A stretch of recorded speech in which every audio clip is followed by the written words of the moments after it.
Dutangiye inkuru yacu n'abana babiri, umuhungu n'umukobwa barimo baratongana, ubona ko disi bameze nk'abakundana ariko batari kumvikana. Ako kanya bahita batwereka undi mwana w'umuhungu uko ari kuza mu muhanda, ageze imbere yabo abona barimo baratongana, areba ati se mana yanjye bari abantu bapfuye iki, kandi inshuti zanjye kumeze ko bakundana byagenze bite? Ubwo disi ko abana babiri, umuhungu n'umukobwa, buri wese yahise yivumbura ku wundi, umwe areba ku ruhande rundi n'undi yanga kureba undi. Ubwo ako kanya disi nk'uko bari bamaze kwivumburanaho, ubona ko barakaranye, ariko batwereka n'akandi gakobwa kari mu mutaka hirya, nako ubona yuko kari kubareba kavuga ati se bari abantu bigenze bite ko barakaye? Ubwo ako kanya wa mutipe twabonye ari kubareba yahise aza aravuga ati ntago nabyemera. Ubwo disi yazanye biswi, umwe ayiha undi n'indi ayiha undi, aravuga ati mwakire. Ubwo disi kagakobwa ko kahita kishima, ariko umutipe aramwongora aramubwira ati uwo mutipe aragukunda nta kintu mwapfuye. Ubwo disi kagakobwa kandi kari mu mutaka niko kabarebye kabona wa mutipe wundi uje kubahuza, karavuga ati baba we, mbega umutipe mwiza we, ageze kuba ari mwiza, azi no gutanga keya agahuza abantu barakaranye. Ubwo disi umukobwa yaramurebye aravuga ati ntago nzongera. Ari nako kagakobwa kari mu mutaka, ari nako kareba wa mutipe waje kubahuza kavuga kati ewana nta kibazo. Ariko ubwo disi atwereka undi munsi wa mukobwa wari mu mutaka ahagaze ahantu ategereje bisi. Ngo ategereje bisi abona wa mutipe wundi, wa wundi wahuje ba bandi b'inshuti ze, arimo kuza amusatira, nawe aje gutega imodoka. Ubwo disi ko tubona umutipe nawe yabuze imodoka, ubona ko yataye umutwe avuga ati mana yanjye imodoka iraza ryari? Ubwo disi niko agakobwa kamureba, ubona ko kamurebana indoro iteye ubwoba, ubona ko kamurebana indoro nziza cyane, kavuga ati zikuri ni bogari se.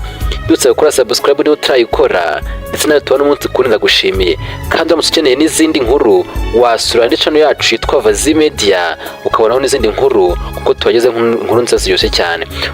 Disi umutipe yahise abona imodoka aravuga ati ewana iya ntabwo irancika kabisa. Umukobwa asigaye aho ngaho, umutipe araje ntanamuvugishije. Disi niko yasigaye amureba, ubona ko agakobwa keza cyane. Ubwo ko umutipe yakinjiye mu modoka ati ikofi yahise iva mu mufuka we itakara hasi. Umukobwa aba yayibonye ati ewana ataye ikofi ye disi, reka nze ngende nyimutoragurire. Ubwo disi umukobwa abonye amahirwe, ino kofi agiye gutoragura ashobora kuzabona wa mutipe, ubona yuko asa nk'uwo yamwirengagije, aho twabonye yuko nyine umutipe arimo arihuta. Umukobwa yaje atoragura ya kofi ye, aravuga ati iyi ngiyi nzayishyira uriya mutipe. Ubwo disi imodoka yarakomeje, ariko n'umukobwa atoragura ikofi.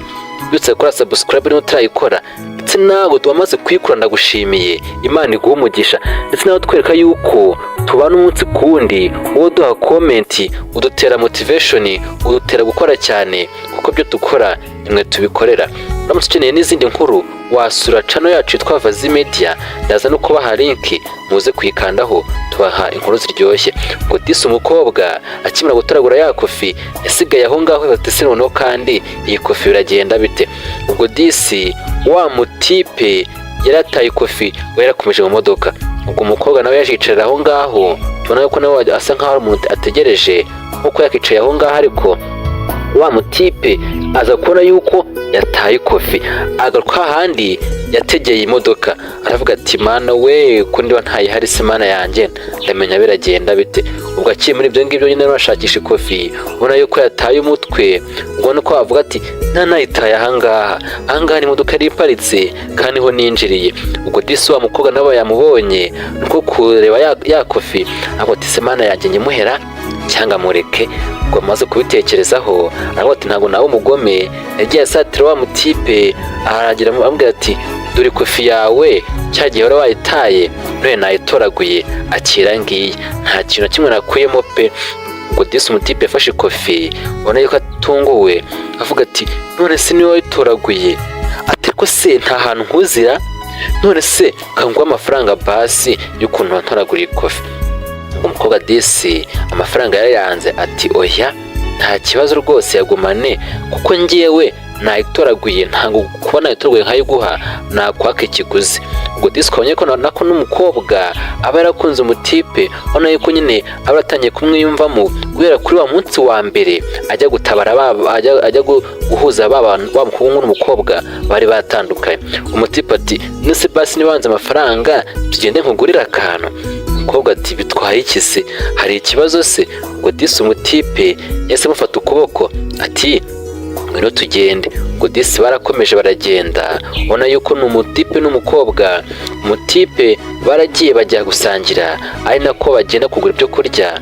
Ubwo umutipe nawe niwe watangiye, umukobwa akajyaho umutipe keya yajya kumurisha, umukobwa akanga. Mbega urukundo ruri ahangaha. Ubwo umutipe disi akamureba akavuga ati simana yanjye, uyu mukobwa utangiye kunkorera ibintu ni gatiki. Ubwo disi umukobwa nawe ko ari kurya gake gake, ubona ko n'umutipe nawe aba yikwisekera avuga ati ariko nawe ni mwiza pe, ariko ku mutima atekereza ati ariko na keza. Ubona ko disi umutipe biba byamurenze, ariko ari kureba ukuntu umukobwa ari kwirira n'ukuntu yamutoraguriye kofi akamubera imfura akayimuzanira.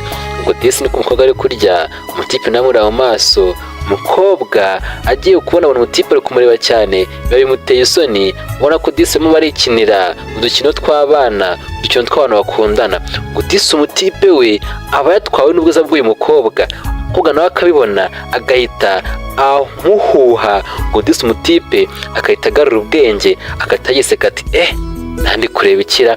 Ubwo disi niko bose ubona bari guseka, ubona ko batangiye kwishimirana. Ubwo disi bahuye bwa mbere cya gihe umutipe ajya kugenda ashaka imodoka, ariko na mbere yaho bari babonanye bahuje amaso igihe n'umutipe aza guhuza babandi bari bashwanye. Ubwo disi niko baseka ubona bishimye. Nshimira buri muntu wese wakoze subscribe, ndetse nawe utarayikora ndagusanga uyikore kugira ngo tujye tubaha izindi nkuru nziza cyane nziza z'urukundo. Ubwo disi umukobwa watwereka undi munsi yicaye byo, watwereka undi munsi wa mukobwa yicaye aho ngaho, wa mutipe yaturutse aho ngaho mu yindi nzira, ariko ari kuza gake gake. Ubona ko disi ni umutipe mwiza cyane. Ubona disi n'aka gakobwa kaba gahagaze ahantu ku muhanda, ubona ko asa nk'aho ari umuntu ategereje. Ubwo disi umukobwa aba yamubonye ati umeze utese. Umutipe nawe mu guhindukira abonye umuntu uri kumusuhuza ati inze aho ngaho se. Umukobwa ati yego ngwino. Umutipe ati saho nkuye di. Ngo disi agatipe kaje kirukanka agenda asadira ahantu wa mukobwa yari ari, avuga ati reka nze tube tuganira gake gake. Ubwo disi umutipe yaraje, umukobwa aramubwira ati none se umeze ute, akuna nanagukumbuye. Ubwo umutipe nawe ati wari wankumbuye. Umukobwa ati none njye nawe waza tukajyana tukajya gutembera. Umukobwa ati umutipe ati gutembera hehe se? Umukobwa ati njye nawe twagenda tukajya ahantu tukajya no gutembera tukamwisangira mu nzira. Ahita amufata ati va mu muhanda batakugonga, wari utari mu muhanda koko uragira ngo bazajya bakugonga? Mana njye utekereza ahangaha ari mu muhanda kandi reba wari warangaye. Ubwo disi umukobwa nawe niko yabitekereje, ariko ubona yuko nyine azanye umutipe ururabo amaze kurumuha. Umutipe ati reka ngewe se ibingibi bajya babinzanira. Ubwo disi umukobwa byaramubabaje ati urarwanze n'ukuntu ngukunda. Ubwo disi umukobwa byaramubabaje ahita yigendera, kwa ko yari asebye ariko umutipe arasigara aho ngaho. Ese umutipe aramukatiye biragenda bite? Umutipe yasigaye aho ngaho arabanza areba bya bintu amaze kujugunya hasi, abanza afata rwa rurabo, afata na rwa rupapuro, mu kurureba neza abona umutipe n'umukobwa washushanyijeho, abona umukobwa kuri wa mukobwa yanditseho izina rye, abona no ku mutipe yanditseho izina ry'uyu mutipe.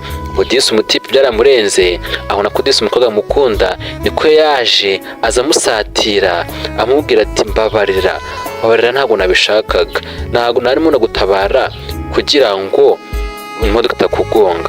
Ubwo umukobwa ati njyewe ibintu wankoze. Ubwo disi umutipe narapfukamye amuha ururabo amubwira ati ndagukunda kandi umubarire ntabwo nabishakaga. Ubwo disi umukobwa yarishimye, ubona yuko n'inseko igarutse, ubona ko disi n'utwana dushimishije turi mu rukundo.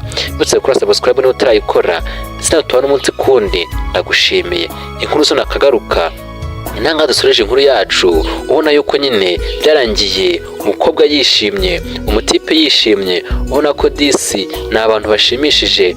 Umukobwa yamuhagurukije ati twigendere tujye mu rukundo rwacu, tujye kurya isi, tujye gusohokana ahantu hose twavuganye. Ngo disi niko bagiye ubona bishimye. Imana ibarinde.